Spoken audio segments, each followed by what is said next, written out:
August 12th, 2026. Hello, I am John Michael Chambers, and welcome to this special broadcast with Professor David Clements.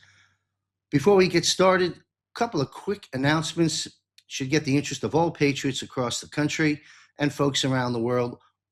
Wano Savin, Matmec Summit, Storm Summit, Ahern Hotel, Las Vegas, September 10th through 13th. Mark your calendar.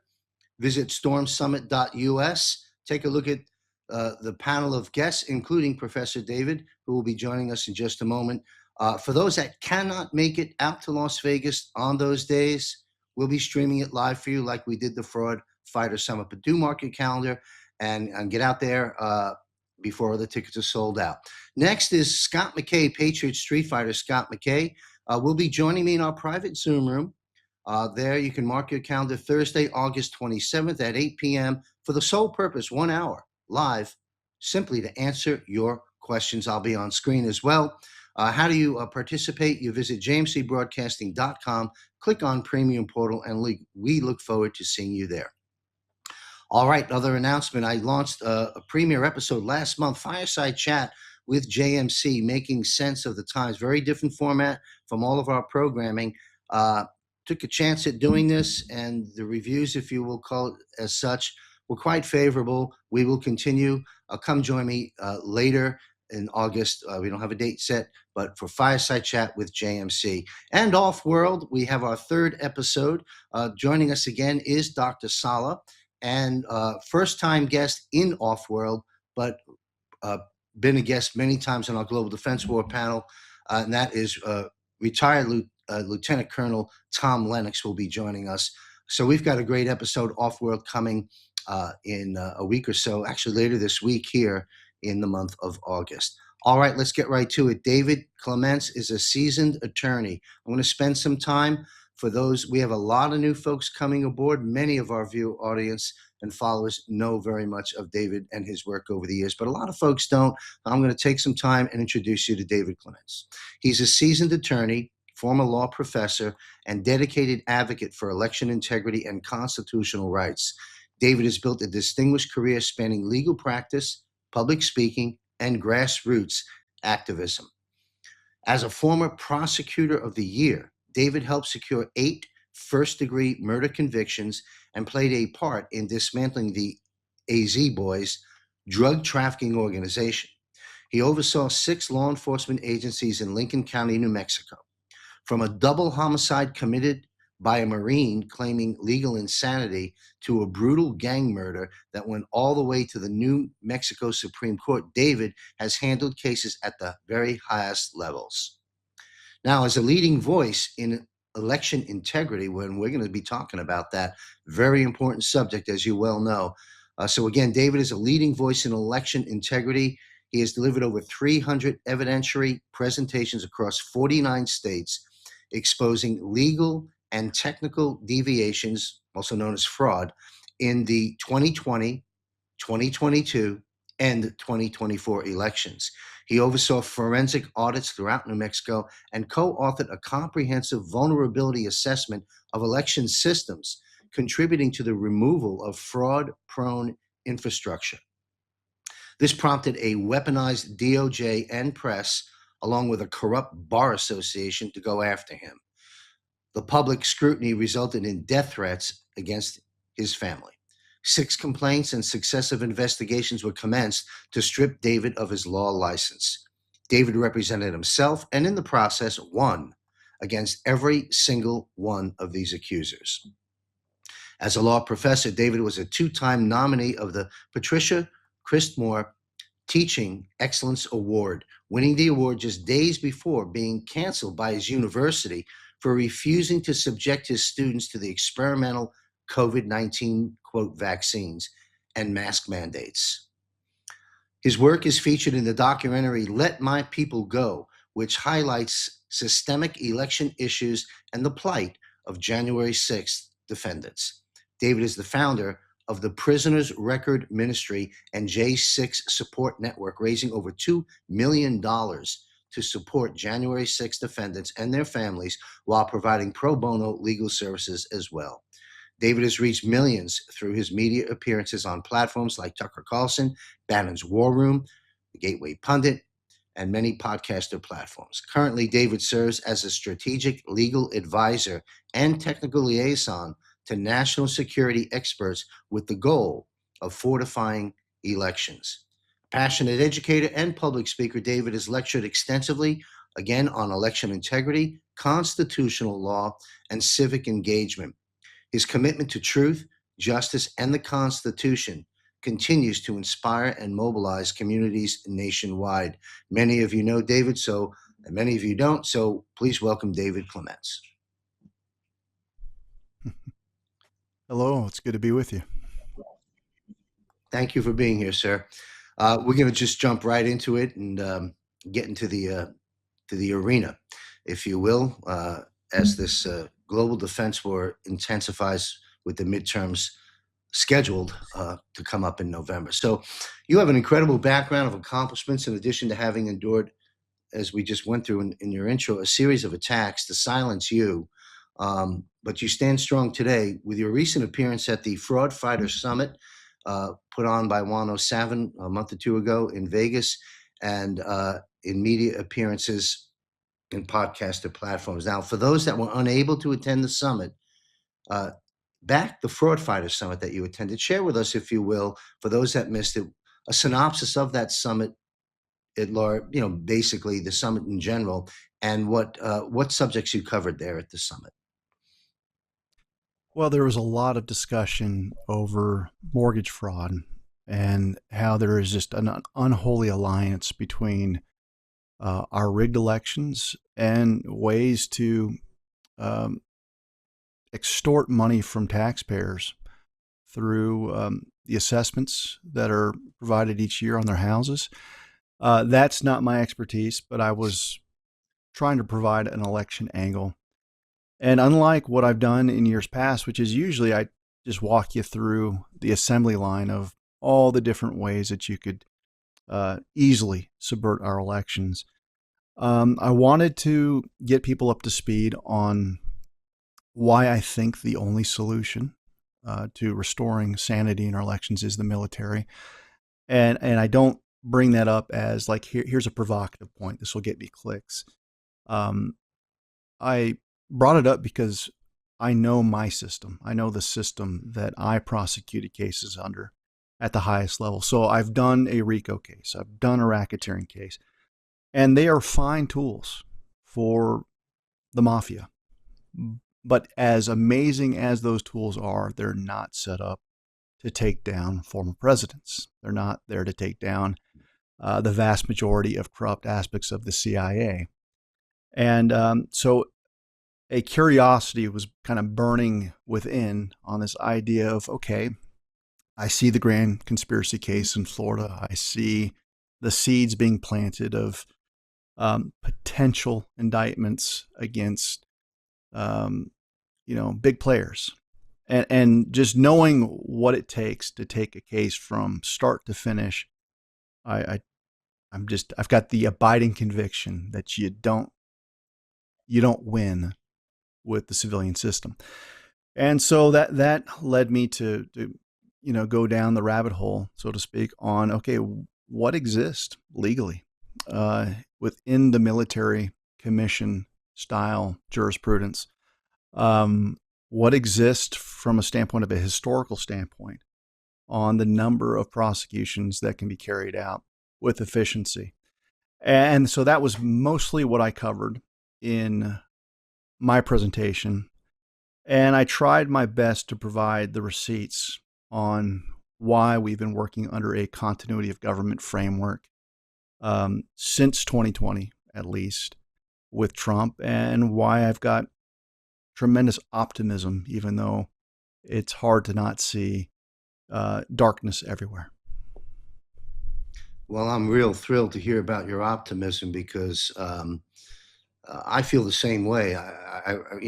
We recognize a lot of the suffering that everyone's enduring, the confusions we have in this PSYOP war, and now people are, learning about the Federal Reserve and the IRS and many illegal and unconstitutional tyrannical moves, which have basically comprised our entire life, and now they're getting pretty pissed off about it and looking for relief. And the relief is coming, and I do see the light at the end of the tunnel. I want to zone in a little bit, David, if I can.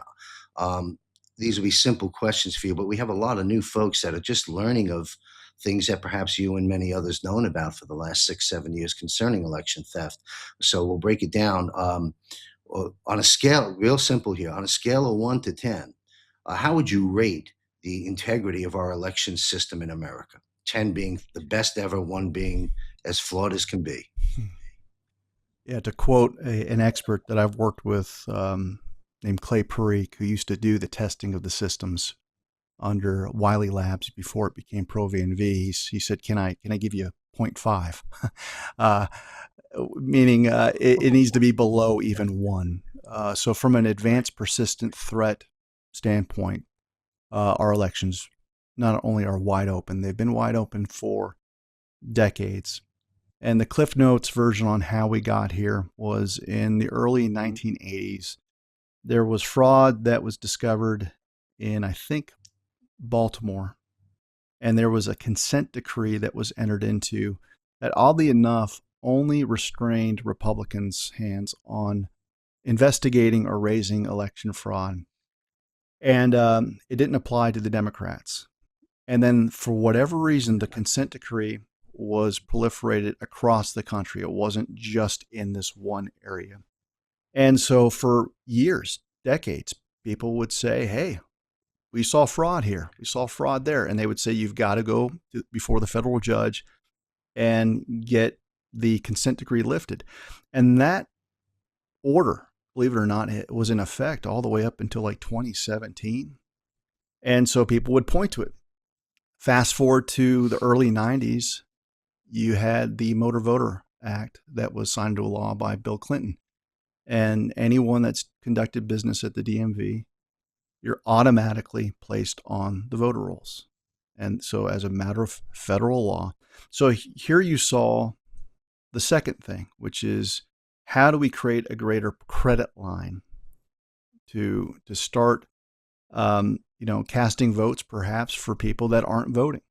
So just to recap here, you've got the handcuffing of one party, really when it made no sense to do so, because Ronald Reagan was so popular that he was carrying the day in virtually all of the states. So it made no sense for the Republicans to agree to that. The bloating of the voter rolls to the Motor Voter Act. And then you fast forward 10 more years to the hanging Chad incident in Bush v. Gore, where under the pretext of not being able to use the mechanical machines to perforate through the ballot, we saw the introduction of digital computers in our elections.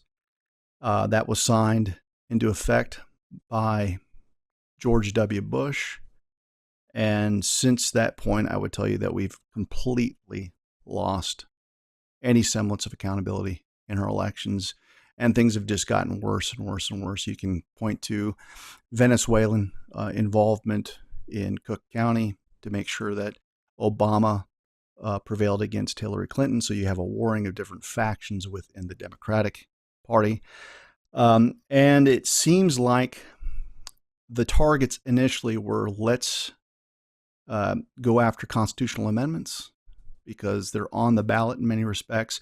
And because you don't have a candidate, it's really hard to have standing. So let's see if we can subvert constitutional norms through the use of the machines and mail-in ballots, and then judicial races. And then you saw a targeting of attorney general races, gatekeepers, sheriff's races, that would negate the ability to not only file complaints, but have them taken up and prosecuted. So by the time you got to 2016, you had a system that was gradually and incrementally being perfected. And the only reason why Trump got through in 2016 was because they didn't have the ballots in place in order to match what was going on digitally. And so you'll notice or recall that Hillary Clinton never called for an audit. She would tell everyone that the election was rigged and stolen from her, but no audit. And so the bad guys learned from their I guess mistakes in not having the paper trail in place in 2016, and they started almost immediately gearing up for 2020 with this idea of sheltering in place, using COVID as the pretext to make sure that Trump could not prevail in 2020. And we were all witnesses to that. We sure were witnesses for sure, and many victims, sadly, as well. I didn't know about that DMV program, as you phrased, the bloating of the voter rolls. So folks, you've got all of that on the table: DMV, Chad's, Dominion, Venezuela discoveries, 2,000 mules from Dinesh D'Souza's work. Remember that little boy? I see dead people. He sees a lot of dead people voting these days. You've got all kinds of things going on, never mind the illegals. And then, of course, Joe Biden, as it were. We recall him saying something like, or whomever that was, during the election run-up, that I think he said something like, "We have the best voter fraud system in the world." Do you remember that move in central casting? Yeah, fascinating. So here we are, folks. Shedding blood across this planet for decades, probably a century, so others can have free and fair elections, and yet we don't. I don't remember, David, the name of the foundation or something, but even Jimmy Carter had something put together many years ago where they rated the election integrity around the countries, and it stated in his own organization that America was among the worst. Did you ever come across that, or does that sound familiar Yes. to you? Yeah, Yeah. when we did our vulnerability assessment report, everyone agreed that mail-in ballots was ground zero for destroying the system. And yeah, I think it actually was the Jimmy Carter Foundation. Yeah. Well, there you have it, folks. So that takes us to the SAVE Act. Of course, there's a solution for every problem. I think John Lennon once said, "There are no problems, only solutions." And SAVE Act is a solution. The way I see it, it's probably not going to pass. What's your take on the SAVE Act? Does it pass in your crystal ball? Will there be an emergency declaration specific to voting in the midterms, so that we can have supervised, monitored, proper voting? Or would you agree with Juan O'Savin and many others, that the midterms may very well be paused because we're not ready? So, what's Yeah, your take I've on all heard. that? It's unpacked a lot, but yeah. Go ahead, Yeah, sir. I've heard Juan point out an obvious point, which is uh, if you were to hold a midterm, and let's say that we just go through the motions again, you still have the problem of the primary has already been conducted in most places, which means you've gotten the selected candidate that will represent Mhm. the uniparty in both sides.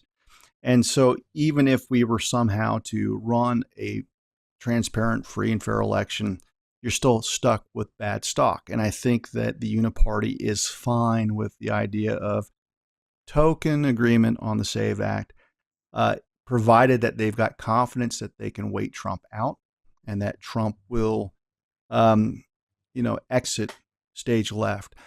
And you'll notice that one of the biggest psyops that's going on right now is there's a lot of discussion that even though there was a ODNI report that was largely declassified and mentioned by DHS Mark Wayne Mullen, they seem to suggest that the tabulators, the things that the black boxes that we submit our ballots through, can't be subverted to the degree that you would see wide scale fraud. Now, I know that's patently false. I actually Mhm. represent the premier machine expert in the nation legally. His name's Jeff Lenberg. And you'll notice that for whatever reason, the deep state wants to keep those black boxes because they are a great point for the front end subversion of our elections. And we've seen the rebrand. So Liberty Vote has taken over Dominion. And the thing that I noticed in Mark Wayne Mullen's address, in addition to John Solomon's reporting, was that they believe they can patch these things. Like, now we know that there's a problem, we'll patch them. You can't patch something that's been designed to be subverted. And then you have the added burden of we're in the time of the singularity with artificial intelligence. And so post elections, from a standpoint of having AI compute at the speed of quantum, it can arrange a perception of reality that's just not real. And so what happens when you've got everything hooked up to the internet is AI can give you whatever result, whatever perception the public needs to feed upon to believe that a certain candidate won. And so we're there. There is no way to go forward with our elections with the current system. It's completely been left wide open. So the SAVE Act, as great as it might seem from a standpoint of, yeah, use voter ID, let's make sure that only U.S. citizens can vote, let's curb the use of mail-in voting. As long as you have the machines in place, which optimizes the environment for fraud, there's still ways to ensure that a nation-state threat permanently exists and will never have legitimate elections going forward as long as the machines are there. I think that the reason why the messaging from the Trump administration is wrong on this, but I'm willing to be patient, is that that's a tactical misdirection. I know that Mark Wayne Mullen's been advised by experts that I know. I know that he's been told that the tabulators are absolutely one of the major vectors for attack. And I know that Trump knows this. I'm not at liberty to give much more information than that. Just know that there are people that are very, very close with ODNI that I know they're receiving credible intelligence on legitimate threats to our elections. So be that as it may, the Save America Act is, it's important to have a legislative framework in place going forward, but I doubt you'll see improvement this side of a national emergency being declared. I think John Thune has proven that he's unwilling to bring it to a vote in a Senate where we've got the majority. In fact, he put out a post saying that let's make this an issue for the Democrats. And, without recognizing the fact that you've got the majority and you can't whip up the votes for approval. You can't bring it to a 50-50 consideration and have J.D. Vance be the tiebreaker. I mean, there's all kinds of things that could be done. So if John Thune is brought to heel, to serve the whims of the American people, it's going to have to be done in a way where there's tremendous leverage that's unseen that the administration has against him in order for him to do the right thing. Speaker Mike Johnson, on the other hand, seems to be doing fantastic work. He's whipping the votes. The House has been ready. I think there's been 7 different attempts to attach the Save America Act in any fashion, whether it's in reconciliation bills, funding bills, spending bills. So he's been a good player for President Trump, from everything that I can see. But the Senate is our House of Lords, and they have been waging war against the American people. So you've got this remnant of the Paul Ryan faction that exists with John Thune. So long-winded answer, I don't see us getting the SAVE Act passed prior to the invocation of a national emergency from President Trump. Thank you, sir. I'm going to follow up with a couple of questions. I'll pedal back a bit on it. Do you believe that the SAVE Act would actually get the job done? Let's start there. If it passed, does it solve the issue, and could we vote in November and get a free and fair election with the SAVE Act in place? No, it's an improvement. Okay. It would help in the case of someone like Donald Trump, who is a draw for low propensity voters, people that rarely vote, or um, or basically they only come out to vote because they love him, they trust him. But in an arena where you're getting lukewarm uniparty representatives from each party, uh, the percentages are too slim in order to really have a sense of, okay, did this person win or not? Trump is kind of the one guy that draws from so many different buckets, from labor, from unions, um, from hip hop, you know, um, rappers. I mean, he's become this cultural icon that seems to cut across all of your typical um, partisan lines. So no, I don't think so. Um, the problem, as I see it, is that we're not treating elections as national critical infrastructure. We need to treat this with the same urgency as protecting our nuclear assets. And so, um, when I see problems with the machines going largely ignored, that's a major problem. So, um, yeah, I think the one legislative framework that's largely missed by most people is this thing called FISMA. A lot of people focus on the voter roll legislation. They'll focus on the Help America Vote Act. They don't look at FISMA, which is the Federal Information Security Management Act. And this deals with national critical infrastructure, meaning as a matter of law, we're supposed to have assessments of all things that are deemed national critical infrastructure. And to my knowledge, I've not seen a publicly disclosed assessment related to our elections, because to do so is to admit that we're wide open to attack. Um, so my sense is you've already got laws on the books now that if we were to enforce them, you could solve the problem.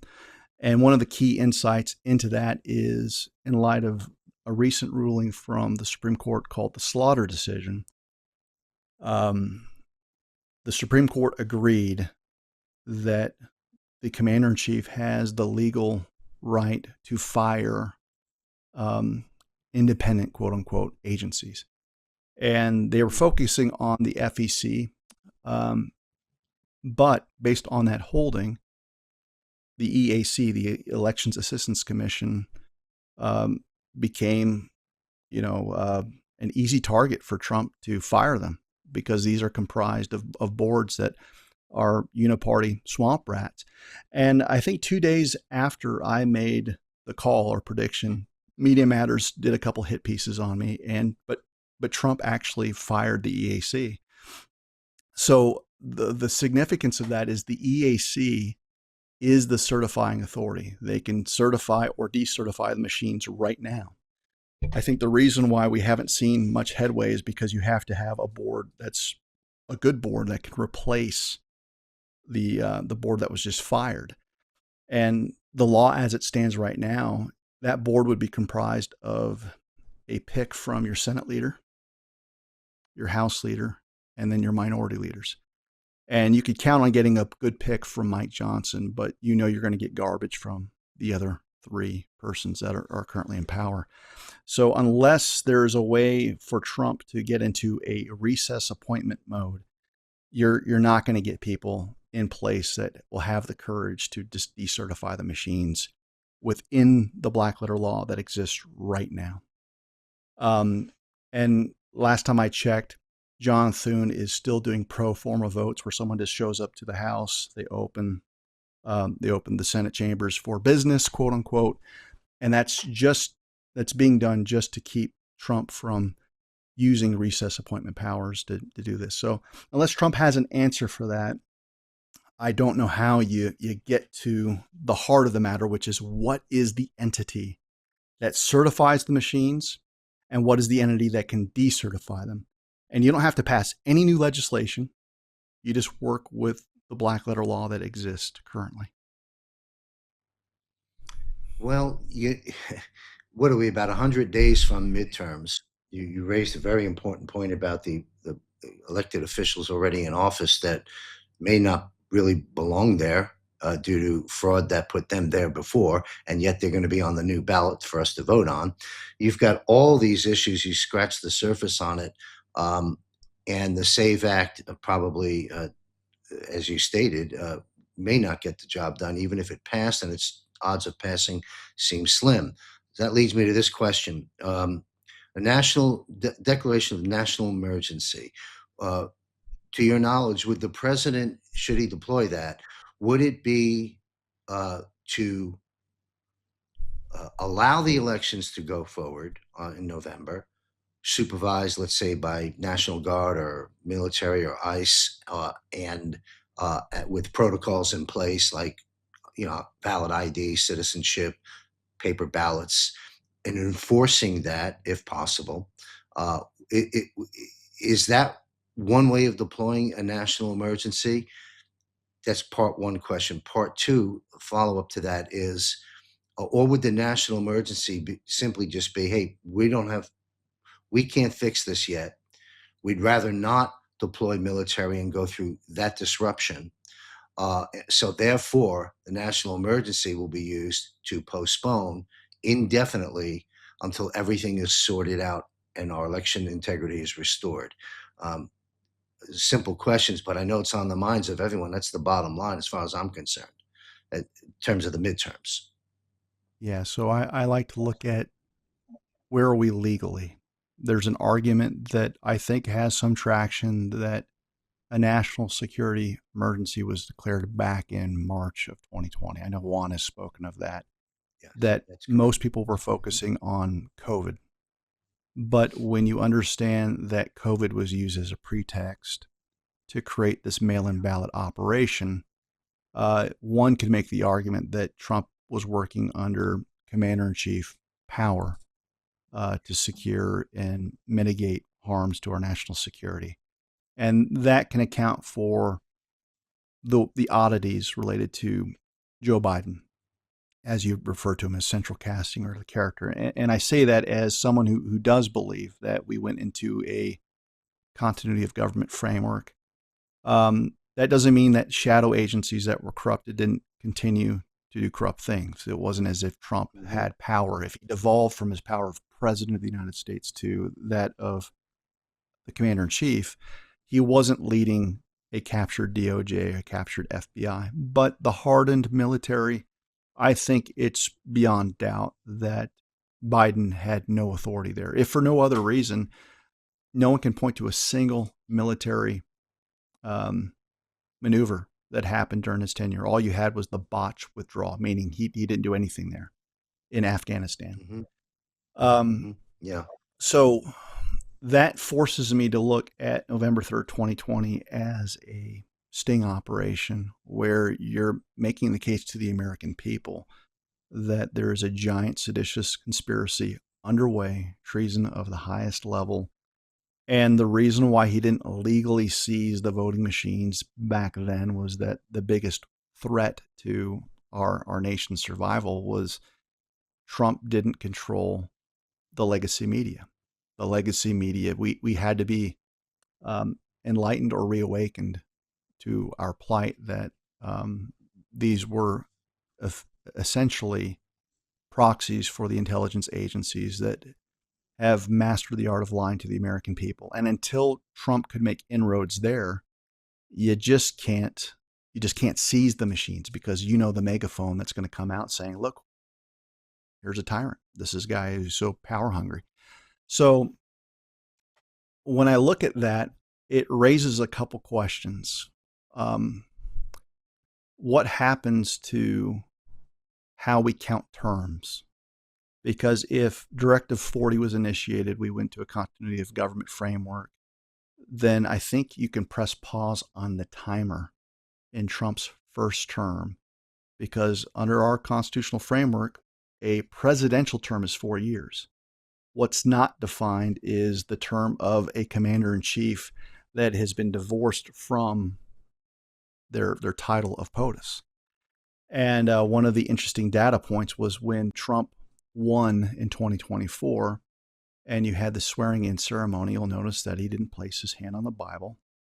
And I believe that's because he couldn't swear an inconsistent oath to his primary duty to protect the Republic. And so when you ask the question of what needs to transpire in order to get to some semblance of an election that works, I think you have to address the elephant in the room, which is massive arrest. Like, I'm not interested in getting to a perfunctory election where we can say, look, we got it done. We got an election done, and look, there's R's by their name, and they're in office, and pretend like we've accomplished anything. So I think you have to have the scenario of mass arrests causing mass vacancies. And at that point, we shouldn't be talking about the Save America Act. I mean, as nice as that is, it kind of misses the central problem, which is we're in a silent war right now. So the SAVE Act is all well and good. I think most of the things that are there, Trump has already issued executive orders as the commander in chief that have a bearing on what's there in the Save America Act. So yeah, I know that's maybe not a direct answer, but I just kind of reject the premise that we run anything or administer an election until you've gutted the traitors. And one of the interesting things that we're looking at right now is that there is a scheduled midterm convention, which has never been done in the history of the Republican Party. Typically, we wait for presidential years, and you send delegates to a convention, and they nominate who would be the president. This year, next month, on the books, we have an RNC convention. And the cover story right now is that it's basically a glorified fundraiser. But I can't help but think, man, wouldn't it be great if we saw massive accountability where you would have a legitimate purpose to send delegates from the state on an emergency basis to fill vacancies and basically get to a place where we start talking about what a secure election would look like. But outside of the National Guard's involvement, look, I've traveled to 49 states. I've talked to clerks. They're not ready to implement an election. They're too dependent on the vendors that we know are corrupted. And if you're going to get back to a hand counting system that uses closed system architecture, you're going to need specialized training, at least for the running of the election, where military personnel are involved. And then you live to fight another day. Wow, thank you. You know, gutting the traitors must come first. I agree with that because, as you stated, the mainstream media apparatus will position Trump, as you said, as a lunatic, tyrannical dictator going after the machines and so forth. They'll flip the narrative, is what they'll do. But that leads me to the traitors. You know, okay, we got Comey 8647, whatever it was. But the bottom line is we know about Russiagate. We know about the FISA abuse. We know what took place under Obama's administration with Comey on down. We know the list of characters. All those reports have been produced, as to my understanding, from the DNI. And announced by the press secretary. So, I mean, this isn't conspiracy, folks. These are conspiracy facts. And so gutting the traitors, while there's not a lot of mainstream headline concerning any activity taking place with these individuals, I would believe in this continuity of government, this military operation that's taking place. Much of what's going on, we don't necessarily get to see. Yeah, and again, the president has stated numerous times, media interviews and meetings and so forth, and publishing his content on social media, that all roads lead to Obama. This is treason at the highest level, and the punishment for treason is execution. Yeah, I'm going to say that word because that's just the way it is per the Constitution, as told to us by our Commander in Chief and President Donald Trump. With all that on the table, I realize it's a crystal ball question and people don't like to be asked, but I just want to get a sense. Do you think And with all that low-lying fruit, that we've already had official progress and reports done and documented, that might be what takes place in the next 100 days. Do you think that exposure of those level of arrests via military operations, Gitmo, may take place? I think they have to. I mean, that's the answer. I look at processes and what is historically documented, and when you want to look at massive tribunals or a number of trials being carried out that accounts for the problem, you really have to go back to the time of Abraham Lincoln. You had an uprising from fractured parts of a rebellious uh, portion of our representatives in the South. And you had a largely captured Supreme Court. And Lincoln basically said, okay, everyone's going to criticize me for suspending the writ of habeas corpus, rightly pointing out that I don't have that power. That's a power that belongs to the legislature. But what happens when the legislature is full of insurrectionists because they want to keep people enslaved and in bondage? And so Trump is dealing with the same question, but the rebellion has been effectuated through digital code, through the rigging of elections. But you have the same impact. And even the Supreme Court said that Lincoln's actions were unconstitutional. So now you think about the rulings from the Supreme Court on anchor babies, and obviously these don't serve the interest of our republic. So it's like Lincoln 2.0 from a standpoint, okay, you've made your ruling, let's see you enforce it. At what point does military jurisdiction have to take root? And during the time of Lincoln, you had enemy belligerents within the continental United States, and there was this thing called the Dakota War. And you had enemy combatants that were tried, and if memory serves, you had 392 defendants that were tried in 37 days. So, by a single commission. I don't think you want to have a single commission. I think if you've ever been to a courthouse in an urban city, you're looking at 30 courtrooms that are ready to go. You can go to a place like Guantanamo or designate any other military installation, but have 30 commissions set up, ready to go. And now it's just a matter of scaling. So by my math, if you were to have 20 courtrooms that were active, if you're just following the numbers in the Dakota Wars, you can get 15,000 convictions in 6 months. The math holds.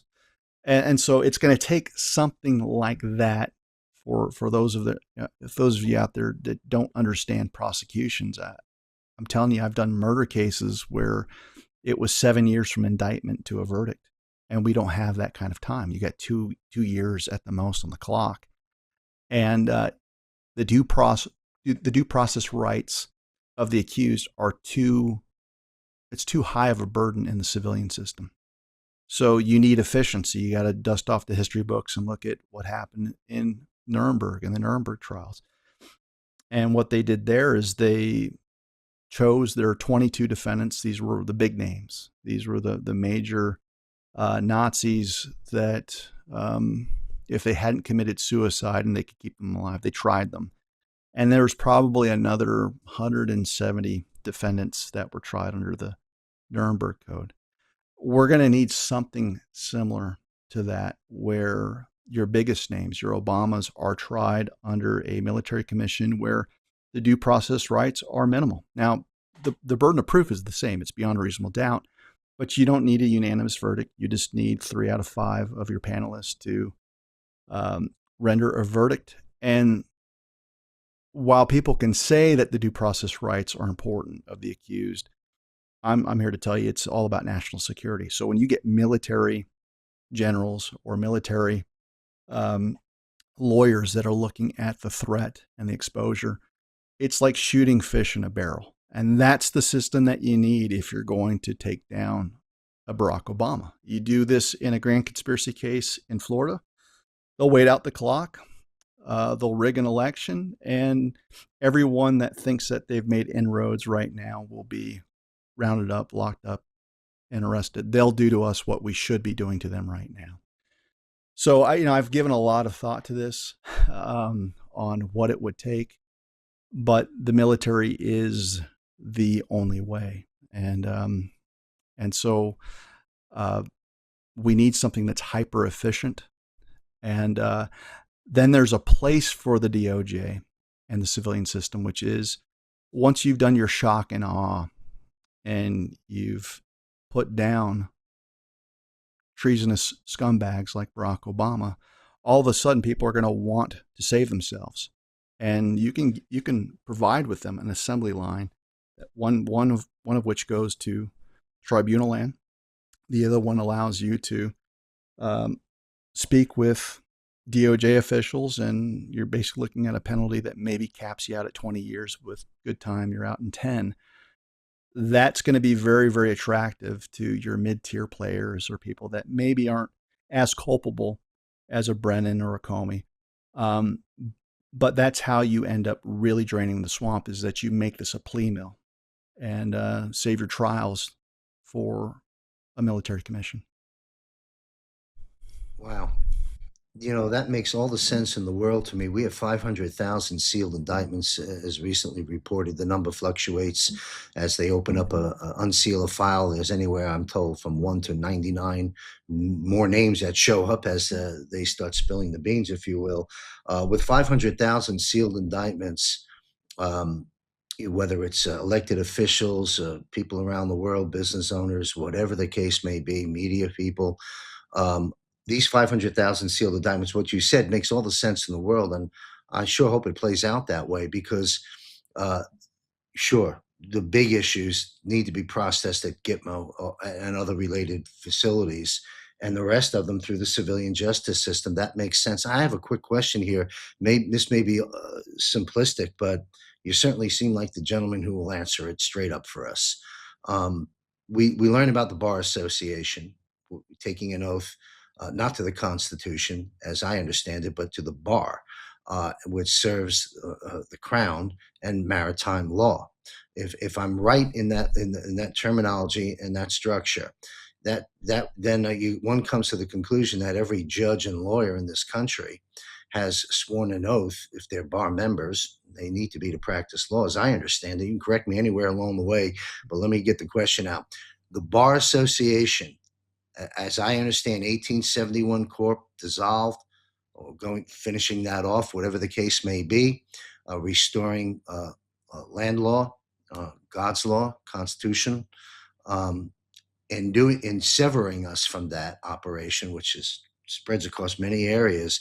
Would these attorneys and judges need to be re-oathed to the Constitution and restructured to serve our country rather than serve the crown? Is this crazy talk? Correct me anywhere I'm wrong. And if I'm somewhere in the vicinity of truth here, how long does that process take, and what begins that process? Well, I'd say it's slightly crazy, if for no other Okay. reason that when people think of an attorney, you show me an attorney that has practiced across the bar, meaning in front of a judge, that hasn't Mhm. become a bar member. You won't be able to find one. Now, you might find a pro se person who's read law, that's represented himself. So, unfortunately, this is kind of easy fodder for people that hate lawyers and like, look, as a guy who's been investigated 6 times by my state bar association that have tried to strip me of my license, the reality is many of us are born into a world that we didn't fully comprehend. So when you talk about 1871, I think you're probably referring to a treaty that we entered into with England, where the Mhm. District of Columbia was effectively co-opted by the Mhm. crown. Now, Yeah. in practice, what does that look like? It's confusing. A lot of people will bring up God's law or the common law, and I'm here to tell you that uh, we've never experienced the common law. It's kind of this idea, like how Rome was this noble idea of something that was great, but in reality, when I get into debates or discussions with people that are proponents of the common law, and I am that guy because the common law, by and large, follows what we see in God's word in the Bible. So why wouldn't we want to promote that? The problem is it wasn't like there wasn't this time period where everyone was like even knew what it was. What got us to a place of natural law adherence wasn't oratory. It wasn't like the speechifying of our founding fathers. It was blood that was spilled. We fought against a tyrant king, and because we won, we launched this experiment that is a republic. And so, to the degree that we had a feeling of natural law in the early days of our nation, it had little to do with debate and discourse about the laws, and it really had more to do with pressure points being felt by colonial Americans that said that they had enough. And because we, through divine providence, threw off the chains of the crown there, we had this thing that we kind of revisit this thing called the common law. But how common is something if we've never used it, never experienced it? So I provide that as the backdrop. But needless to say, most people recognize America becoming a corporation in 1871.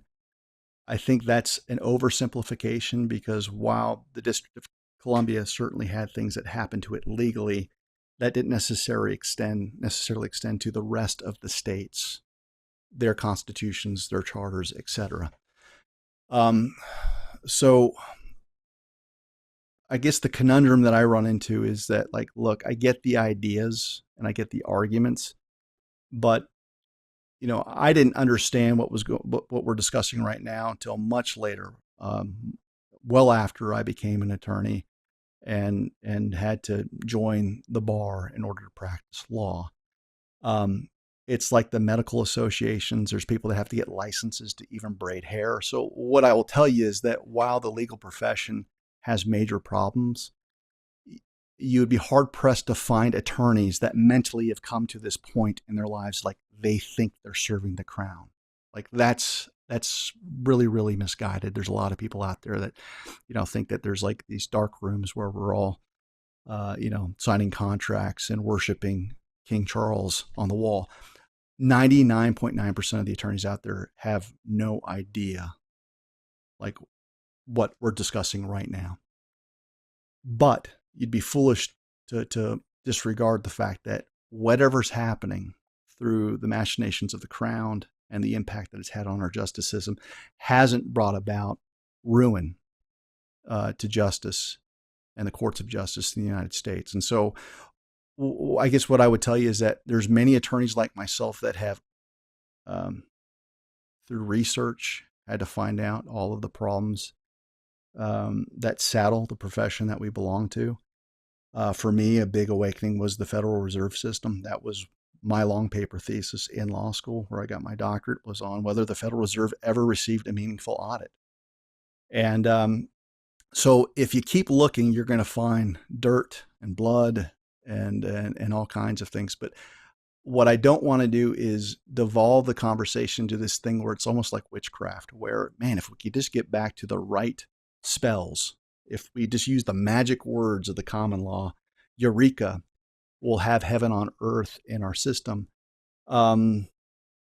This really comes down to, do we as Americans have the moral fortitude to be willing to die for what we believe in? Because that's what purchased this little silo of sanity in the law for the first 20, 30 years of our nation. But if we're being honest, as soon as the paper and the ink on that paper was dried, we saw incremental erosion of all the things that we profess to believe in our nation. The Alien and Sedition Acts, number one. I mean, as soon as we were a nation, you had something that was antithetical to liberty.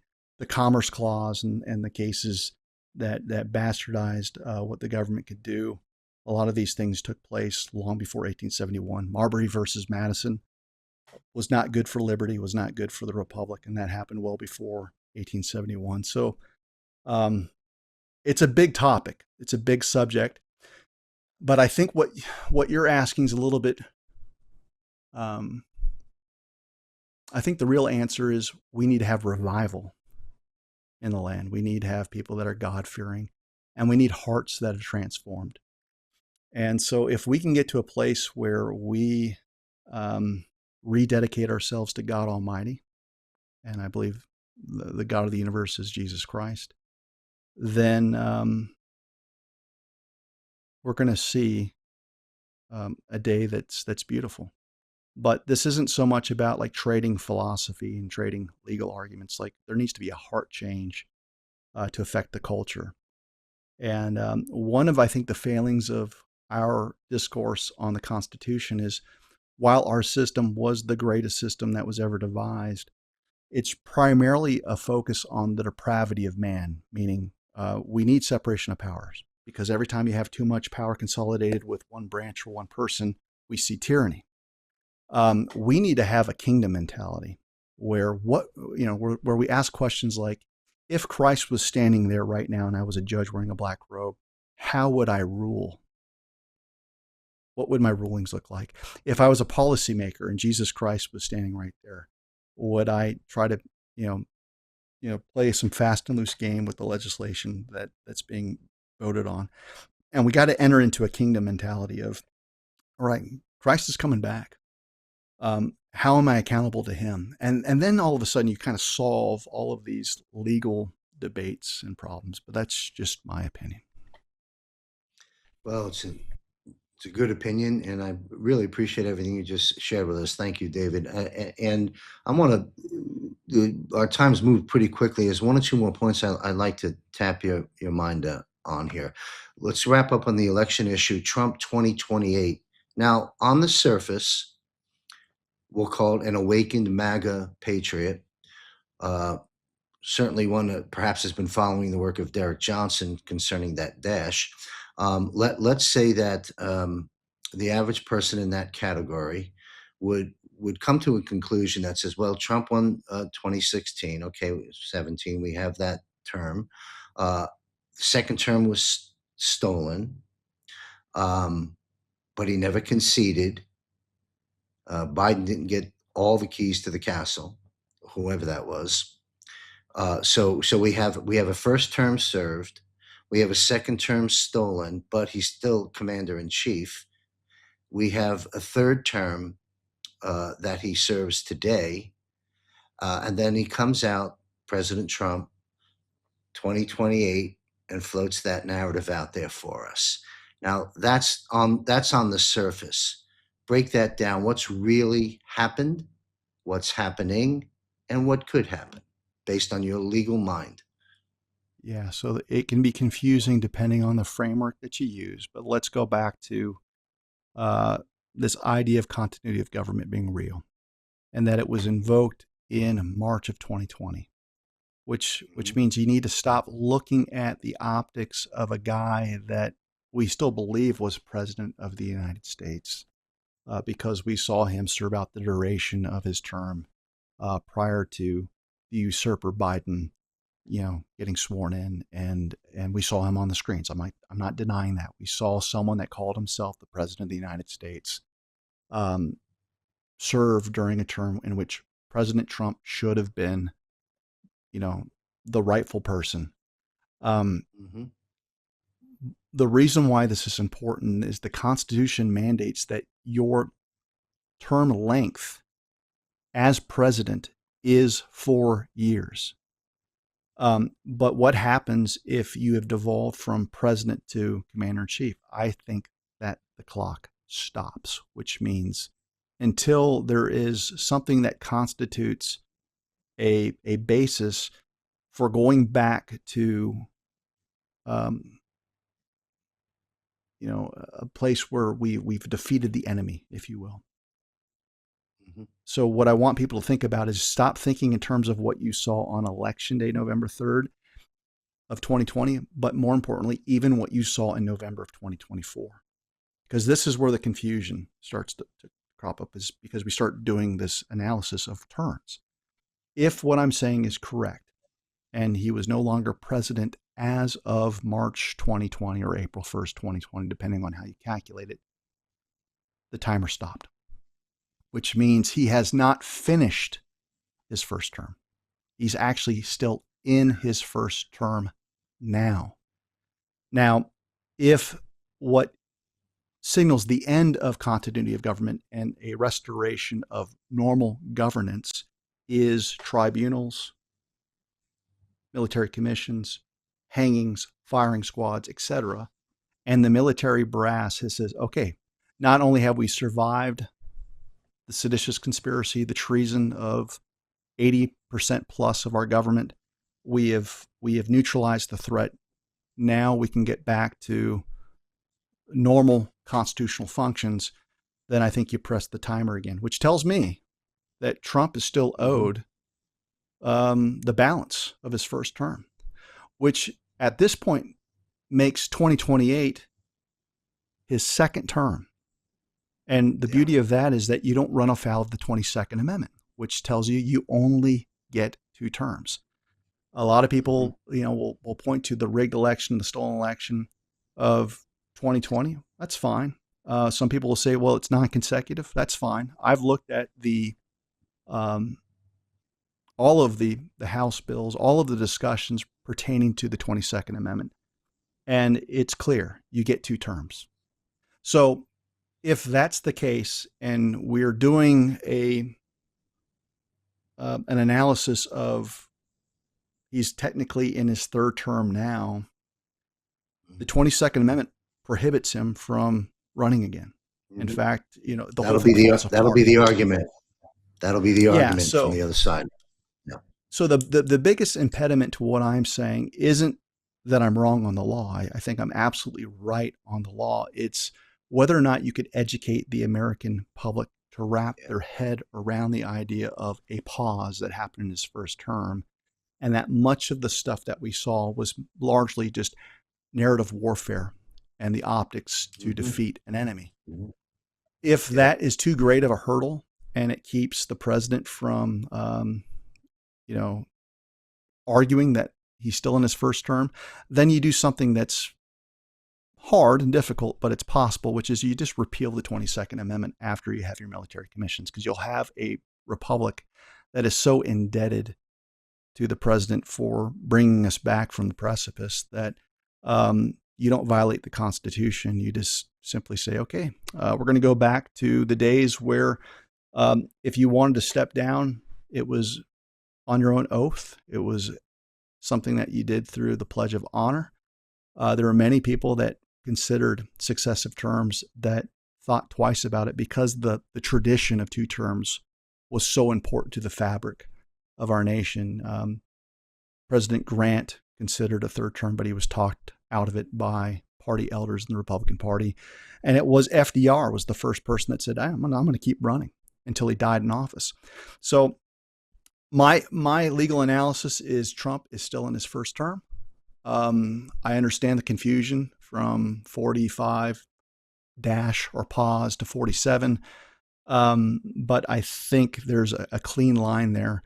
But it really comes down to, is Trump who I think he is? Is he going to defeat his enemies? And are we going to have a massive disclosure on the operation that Trump has led over the past 10 to 15 years? Wow, extraordinary times. I host the Global Defense War Military Panel in its 2nd year, and everyone pretty much unanimously agreed that the 22nd Amendment should be repealed. I would assume you're in that same camp of agreement. Can, under continuity of government, which we are in, as you stated, since March of 2020, at least through those executive orders and law of war manual updates and so forth and so on. Do you think can the president, under continuity of government, through the stroke of a pen, get rid of the 22nd Amendment? And if so, do you think he will? No, I think that it's a terrible argument to argue for the reassertion of the constitutional republic by violating the very mechanisms And so if there's one thing that President Trump has done is he's doing everything by the book. Yeah. Um, Yes. I think if you hold traitors accountable, you'll have the votes and just do it. So I think whatever reconstitution of the government um, is realized through mass vacancies, an honest election for the first time. I think the running of an honest election actually to me would be the lifting of the continuity of government framework. So I'd go even a little bit further. Until you run an honest election, you haven't reclaimed your republic. And so when that happens, I think you're going to have a bunch of MAGA, Maha representatives that would be happy to give the man that delivered us a third term to solidify all of the victories that are largely unseen, but will be seen by historians going forward for thousands of years. But yeah, I'm in favor of repealing the 22nd Amendment. I think that the best way you deal with term limits is just have honest elections. The fact that we have an incumbency of 90% plus for people that we loathe tells you that you can talk big about term limits. Just get rid of Dominion. And if someone sucks, they won't get 2 terms, they'll get 1 term. That's what we need. We need to get back to that process. Yeah. Wow. Let's see.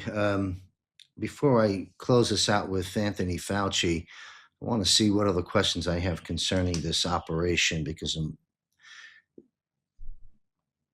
we have continuity of government, which I'm going to throw out some terms that you'll probably correct me on, I'm sure, but in a layman's sense, it seems to me to an extent to be sort of a global martial law on steroids.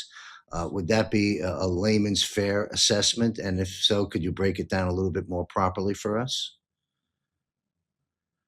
Yeah, well, here's the thing. There's got to be wisdom. So if you want to say that he's got the ability to declare martial law, or perhaps there are unsealed indictments or things that have transpired that we haven't been able to track because it's just not for public consumption to see what the military is doing.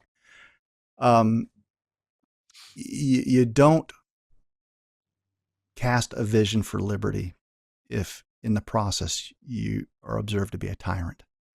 And so I think what Trump has paid tremendous attention to is that the war is for people's minds, and there needs to be a granular yet organic understanding from we the people to arrive at we need to arrive at the same place that Trump has been for over a decade and almost believe that we got there on our own without the help of Q operation or the deployment of anon memes and things like that. Because you're not going to be able to sustain the victory if you basically arrested people from their situation. And if you saved us, but we didn't know that we needed saving, you're going to have a 4-year term of peace, and then you're going to go back to hell. And so I think part of the painful process of letting us experience suffering from bioweapons to everything else was a necessary collateral aspect of the war that we're in, that unless there's buy-in and pain and blood and tears and sweat and real casualties, when he hands us the baton and says, here's your country back, they can't hold our hands forever. We have to be ready. And so if he would have done what many of us wanted him to do in 2020 with respect to the elections, we wouldn't have known how to administer a free and fair election. We would have had no clue. Now, could we now? Great point. I think we've got the minds. I think we can do it now. But we weren't ready in 2020. So I think the martial law, in some respects, because this is an information war, the optics of being heavy-handed and doing things you have to be so sensitive to. So when you start getting into posse comitatus, the deployment of the National Guard, you'll notice that you see all these incremental signs of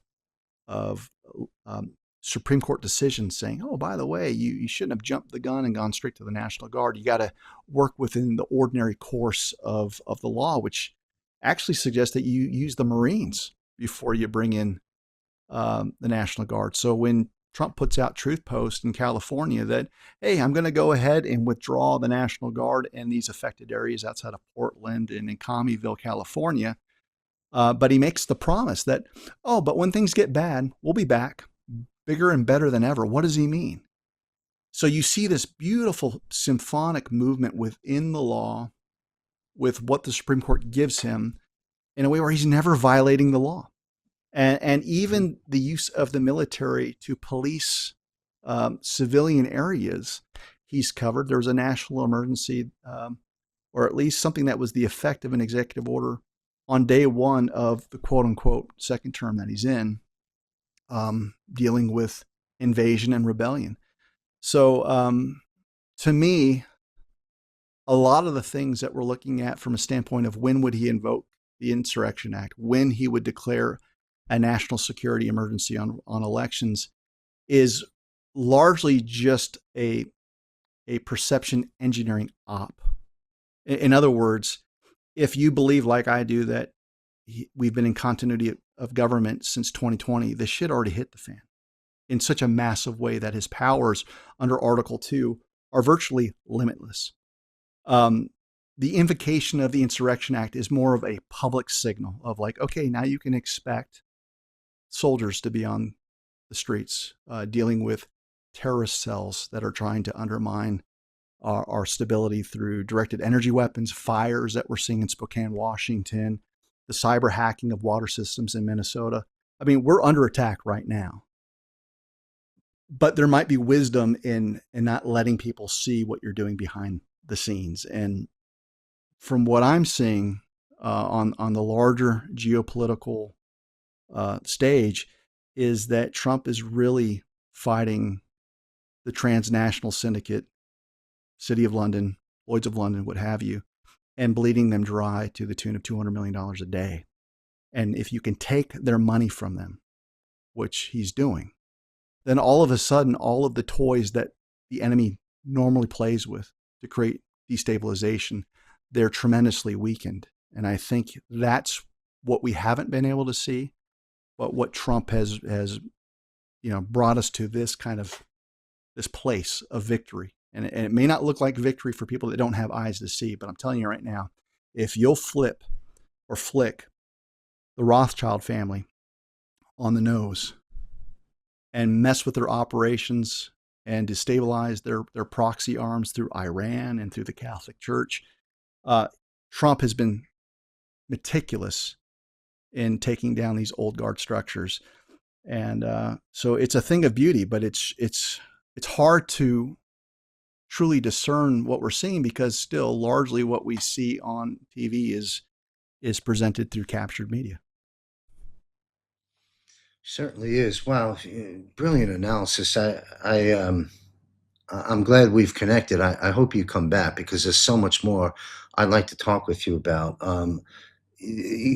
Question here: let's say since the escalator, say the last 10 years, we've been in an operation of sorts, and we've been tasked with, we the people I'm talking about, through the Q boards, in my opinion, to do some research, to go down, take those crumbs, go down some rabbit holes, and go find the truth, and then share that truth with the world. And I think in this psyop war, psyops being done by the enemies against us, psyops being deployed by us against the enemy, psyops being deployed by us against us, but for the betterment of us, unbeknownst to us.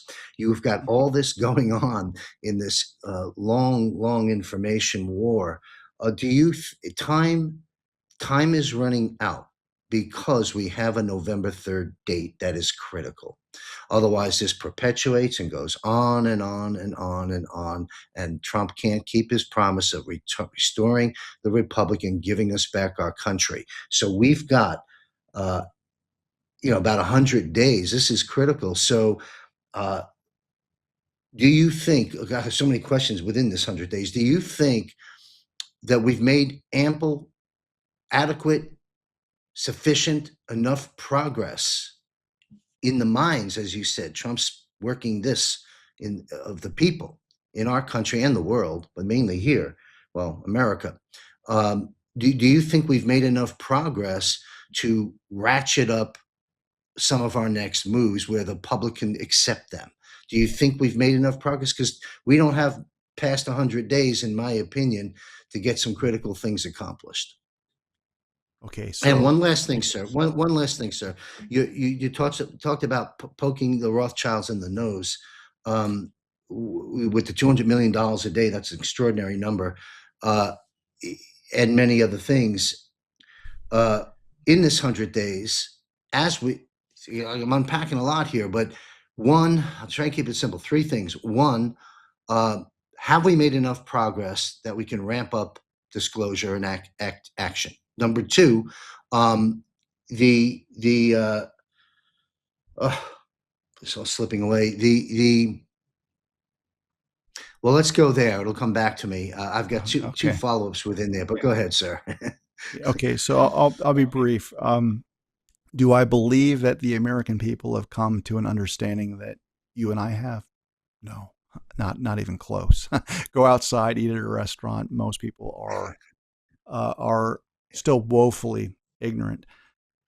So the way that you have to frame what victory looks like or what awakening looks like is, have we done enough to inoculate and make your average American sit on the sidelines in the event that something goes kinetic? And I'd say to that, Mhm. yes. So I think the Okay. brainwashing was so severe in 2020 that you would have had people join the paid agitator class of Antifa and BLM, Mhm. and that was not a conflict that Trump. I'm speaking just. I'm not speaking for him. This is just my belief. Sure. That you would have had 20 cities burning to the ground, and a confused public were thinking that they were righteously taking on the Hitler of their day. Have we neutralized that? Absolutely. I think from a standpoint of defunding, tracking USAID funds, Scott Bessent mapping things out, Antifa, BLM is accounted for. They're being gutted. They don't have the resources that they once had. And we've carried the day that, at least to most people, have been awakened enough to distrust big pharma, big tech, big media, to where Yes. I think they would sit on the sidelines and just wait it out. And that's a winning scenario for the military and for Trump. Thank you. The nose poking of Rothschilds has returned to me. With that nose poking, and it is extraordinary, and thank you for breaking down rather succinctly the Iran operation, and what it really is about. But having said that, in these 100 days, certainly, yeah, let's say within the next 100 days, and certainly beyond, like 2027, depending on how things play out this year, what's your level of concern about retaliation from poking that monster? I mean, the exit ramps seem to be closed and locked. We've got them on the ropes. It's so et cetera, et cetera. But do you have any concerns about the safety of the American people due to retaliation, since they're at the precipice? Well, yeah, I think it would be naive to suggest that we're not going to see a form of retaliation, but it'll be manageable. And so, look, Trump has drawn blood. He knows it's kill or be killed. He's got to defeat his enemies.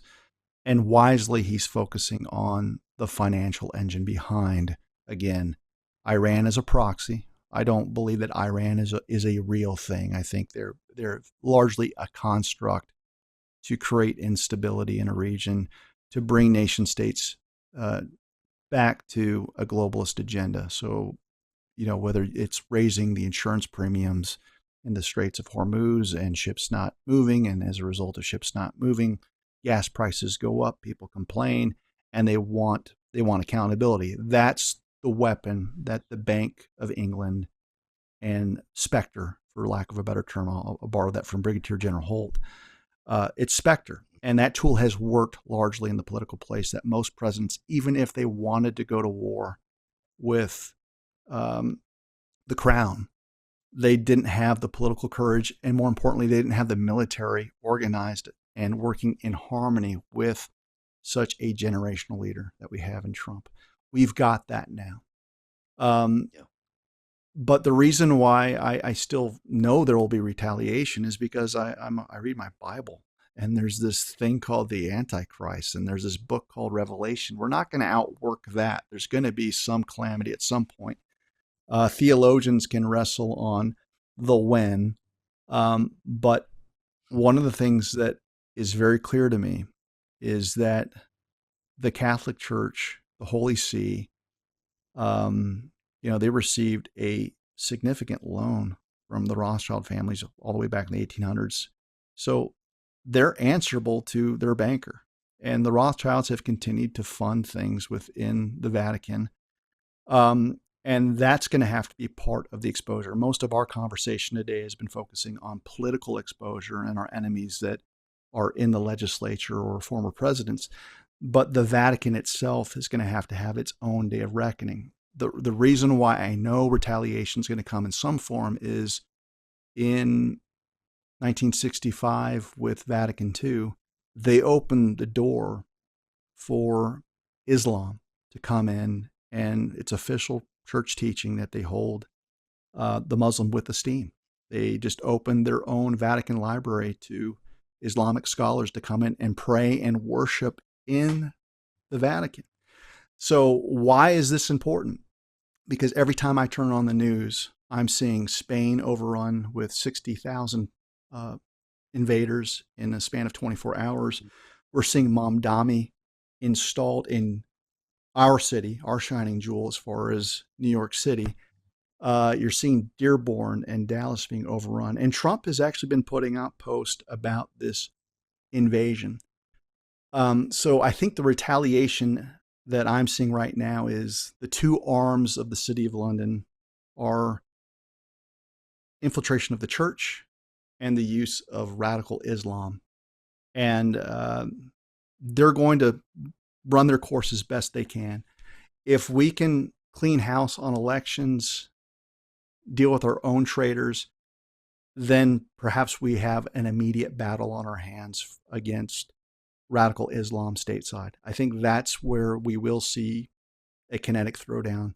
I don't expect it to be long, but if you're asking about retaliation, I think it's going to manifest through radical elements that are here, and they're growing in numbers. And what I've been told is that once they get to about 15% of the population, they're dug in for life. You're not going to get rid of them. Wow. We got to prevent that number from being hit. Thank you very much. Quick question. 2017, the president gets inaugurated. To my recollection, the first time with admirals and generals and military brass by his side, telling us, "I'm going to restore the republic. I'm going to give you back your country. We're going to restore the power back to the people." And this president, promises made, promises kept was the slogan back then, and that stands to today. He's kept his oath. To your point, he has not violated any law, and thank God for President Donald Trump. I will say this: he can't. We don't have our country back if we don't have control over our currency. You know this, and so let's briefly, because I've got to have you back on special broadcasts, and I've got some ideas. I'll have my producer ask if you have an interest in off camera here, but um, I love knowledge. You see, we're seeking truth. People are seeking truth as the stable datum to get them through what we're dealing with. And as horrible as it all is, we really, in my opinion, should be grateful. We should be grateful we're here now. We're not here by a mistake or an accident. The question is, when we look in the mirror, is, what did you do during this period of time? When your children and grandchildren ask you, what were you doing when the global governance was being thrust down the throat of America and the world? What's your answer going to be? But anyway, I'm off point. My question here is the Federal Reserve, from what I see happening since 2019, is the dismantling of the Federal Reserve. I've come to learn over the years, I'd done some work with G. Edward Griffin many years ago, that the Federal Reserve, of course, is a private, mostly corporation for profit. It's illegal and unconstitutional, although it became the law of the land, and even that is sketchy. But the bottom line is you have the Federal Reserve Act, which hijacked our currency, took the power away from Congress, which was to weights and measures, issuing the currency based on that backing, gold and silver at the time. And so the Federal Reserve, 2019 moving forward, I see it being very, very much dismantled. I see the IRS, which came along to the party, also being reconstructed, repurposed, and being dismantled. And of course, at the same time, a new parallel system, uh, bypassing SWIFT, central bank modalities, fiat digital currency, and so forth and so on. To me, that's a big, big, big battle. Can you comment on the progress we've made, and correct me anywhere I need to be? Is the Federal Reserve and IRS being dismantled? Will they be done away with as we know it? The president, Scott Bessent, Elon Musk have been floating a lot of, as you said, anon memes and different things, a lot of content out there.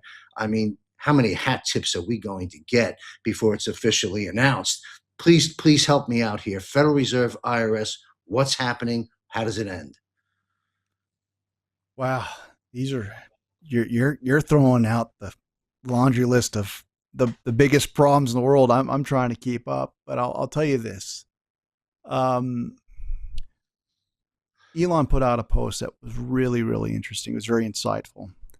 That people need to stop worrying about money or making money and worry about producing products that just hold value. And so, what I've come to understand about Trump and his economic financial policies are it's all about productivity. And when you start looking at productivity, you can start looking at investments. And then all of a sudden, you've got something that you can value and hold against our albatross, the national debt. And so when he's securing this trade deal or this trade deal over here for $14 trillion, and he's identifying all of these things, all of a sudden, you've got an ability to look at our national debt and say, there's hope. There's a way out of this mess. Now, there's a more simple approach on reducing or getting rid of the national debt is that as a guy who used to teach contract law, anytime you see fraud and extortion as part of an agreement, it's unenforceable. And when the American people are apprised of the fact that we've been fleeced through seditious actors in our own government, is that national debt even real? And I'm here to tell you that under basic common law principles, no, it's not. Now, there might be a fallout if you don't honor your debts and obligations. But look, because the US dollar is the reserve currency, it's really not in the interest of our allies to see the United States fall apart. So we're building alliances. So as far as I can tell, a few things that are very, very interesting. One, Scott Bessent talked about the gold being in Fort Knox, and it's fully accounted for. Now, that's what he said. Today or yesterday, I saw Senator Rand Paul mention that he actually visited Fort Knox and saw the gold.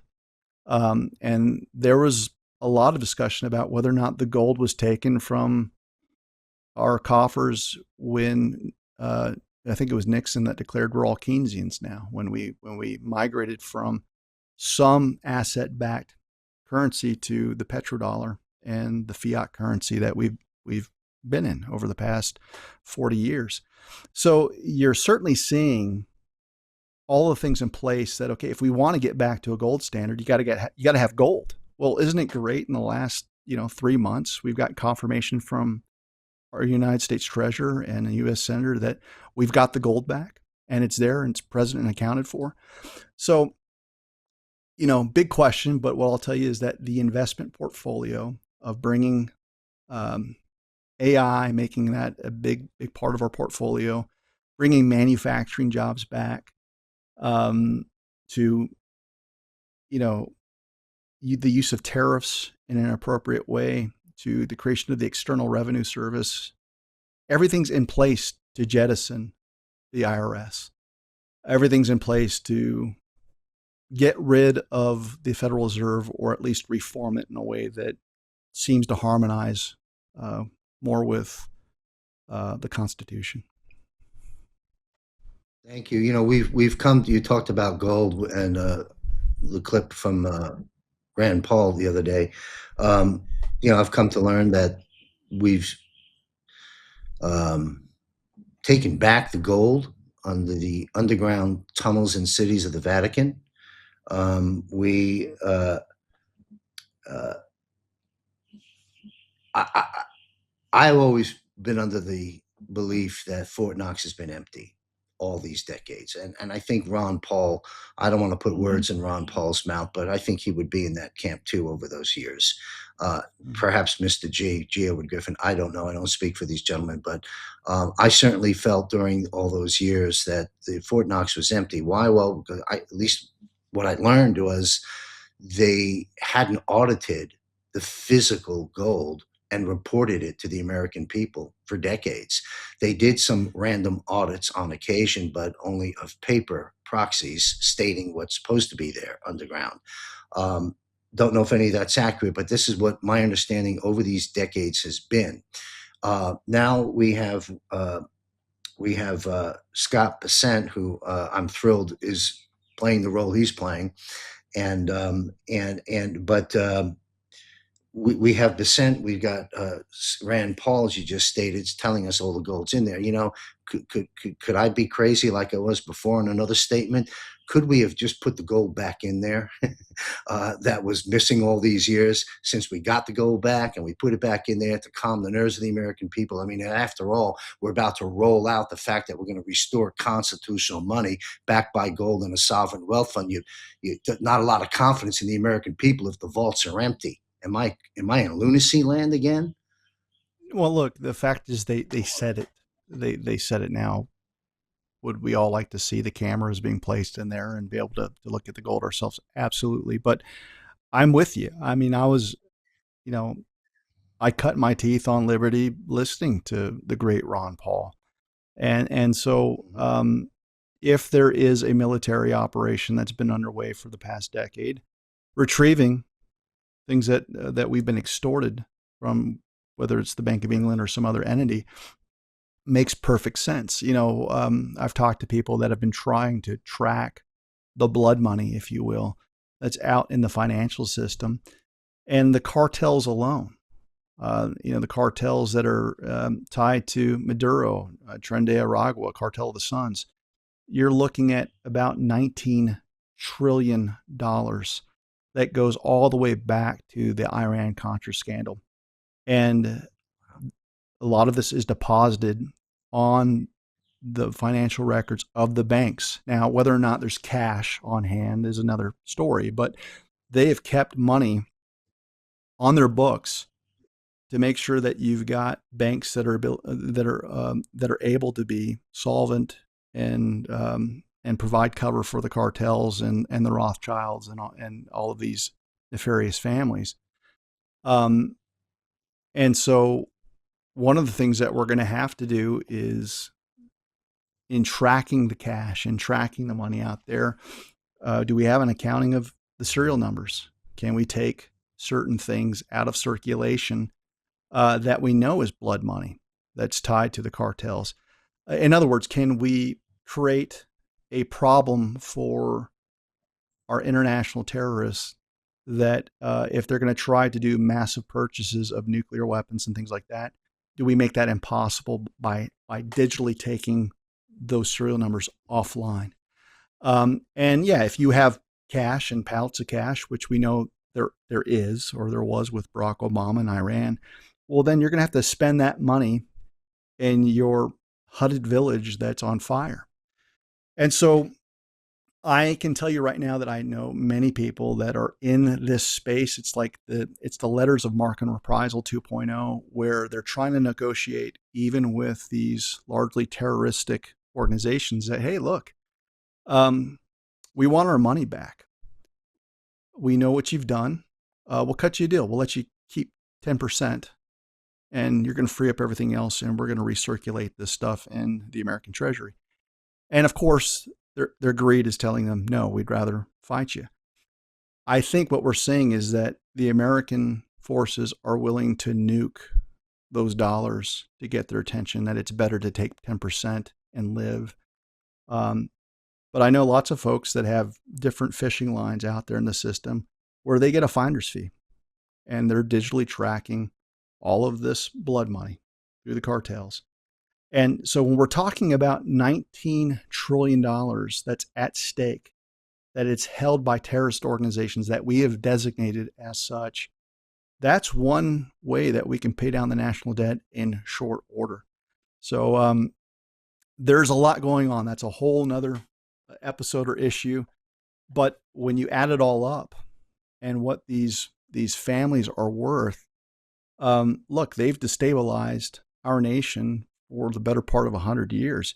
They've got the assets and the collateral for us to pay off any debts that we have, to get us back to a constitutional and sound currency. So it may sound like a fairy tale, but I'm ready for it. Oh, yeah, well, I'm ready for it too, sir. I don't want to abuse your time. I greatly appreciate the time you extended here with me. There's so much I want to go over with you, but I will just close out our discussion with this final commentary and analysis from you. Anthony Fauci, Dr. Fauci, we'll call him. I was going to say something else. But anyway, Fauci and the rest are going down as I see it. How do you see this playing out from a legal standpoint? We've got the contempt of Congress thing. You've got, as I understand, the pardon doesn't afford him claiming the fifth, which he did 100-something times. There's a lot of conflicting information floating around there for the layman like me, but how does it? And we're in a military operation. I'm not quite sure if we're watching a degree of central casting on these events on showing up on television or not. But from your legal mind and your understanding of continuity of government and what's really going on here, how does it end for Anthony Fauci? And I know he's the spokesman. President Trump brilliantly brought out Birx and Fauci out of their little hiding cubicles back in the day, knowing this day would come, and this day has arrived. How does it end for Fauci and all that he is associated with, the CDC, the NIH, the big pharma, and so forth? But I guess the direct question is, how will Fauci face justice? And will it be a Nuremberg 2.0 at Gitmo? I think that's the appropriate outcome. When I look at Nuremberg 1.0, you had the leader of the Reichstag, you had some major players, you had the Mengels of the world. You like, if you were to fast forward and find a modern day equivalent of the villains in your Indiana Jones films, we've got that all taken care of. And so from a propaganda network standpoint, there's many people that have been on TV that I think need to be tried under the commission. I think that Anthony Fauci, as much as people want to talk about state prosecutions, and I'm all for any referrals that you want to throw to the state of Florida or Tennessee for accountability, but this is a crime against humanity, and the biggest evidence for that, perfectly timed, by the way, after he pled the fifth 111 times, we have his text messages where he knew about the risks of abortions, and they understated the percentages of mothers in their first trimester that were suffering miscarriages. The official numbers were around 12%. It's been confirmed that 82% of young women in their first trimester lost their babies. So we're talking about genocide of the highest level. And we've got this fraudulent concealment that's been revealed to the nation at large. So, yes, you've got everything that you need to go after him in a multitude of ways that the pardon will not be able to protect him from. Um, Probably the thing that most excites me as a civilian, though, is what the airing of these text messages do for ordinary Americans to file lawsuits. Because most Mm, places, wow. you've lost under most statute of limitations grounds, most of your causes of actions. You got 3 years, 4 years against government entities, 2 years. And so most people would believe that they're time barred. However, there's a doctrine called equitable estoppel. And when you find out that things have been fraudulently concealed that you would have never had the ability to secure, think about this. The agencies that were gaslighting and participating in the demise of the American people was Health and Human Services, the CDC's, NIH. And since RFK Jr. has taken over, you've seen massive disclosures as of 2025 of this complete about face of we concealed this study, we concealed this report. You've got covid.gov, you've got entire websites that are giving us the materials of, yes, the government lied to us. So what that tells me as a former law professor is that the clock has just started. And Mm, now you're going to have this huge public sentiment of outrage where you've messed yeah. with moms and you've messed with our children. And I'm telling you right now, there are some horror stories out there of people that have lost their babies. And just to see it finally come out where they're not wrestling with the demons of what they lost, the life that they lost in their own home, but now that it's being spoken about, you're going to see absolute hell will have to be paid for what we're seeing right now. So, in some respects, the Fauci COVID stuff is really the pathway to accountability because it hits the heart in a way that elections is as bad as it is. It's mostly academic. It doesn't give you the visceral reactions the same way that it is, when we're talking about mothers that have lost their babies. But, if you're doing a military operation, you get people so heartbroken over the lives that were lost on a way that's so subconscious that hits people in the deep spots of the soul, where it's not a Democrat or Republican issue. It's the government is trying to murder you, and here are the receipts. Then all of a sudden, you don't really have to argue the sophisticated ways that our elections have been abused. You're going to have people going, okay, we get it. The government needs to be replaced. This is the kind of bomb, the nuclear bomb that went off today with Fauci and those text messages that I think will usher in the 100 days that you're talking about. And oddly enough, many of us have seen this really weird post that was put out by the White House that was basically a recreation of the opening to the very popular series Game of Thrones, where instead of the camera panning from the different realms in that book or that show, it's going around Washington, D.C. And the statement, I'm paraphrasing because I don't have it in front of me, was something about Washington, D.C. or the Capitol being restored, the messaging was basically, we've reclaimed the Capitol. So either that's just trolling at the highest level, it's lip service to, the Q folks, or you've finally gotten to this place where you've cleaned house in the DOJ, which is kind of interesting because you had Senator Grassley putting out random social media posts on vacuum cleaners. I think Beth was the name of one. You've got Bill Pulte that served a very, very quick term in ODNI that did at least 3 rounds of massive firings where they've just completely gutted the corrupt aspects of that intelligence agency. So what you've done is you've set the board finally to get into that accountability phase. So when you add all of this stuff together, look, either we're in the midst of Operation Trust and you should pity me if we don't see accountability in the next 100 days, or we can look at what we've seen as absolute evidence that we are now entering the fun phase of accountability. I can't thank you enough, really, for your insights, your commentary, analysis, and your legal mind in this last 90 minutes or so that you've spent with us. Extraordinary. I don't know why it's taken me all these years to bring you in, but you're here, and hopefully we can continue to have intelligent discussions of consequence on the issues of our time right now, because the people need grounding. And I think your words are very grounding for all of us. And I mean that. And I thank you very much.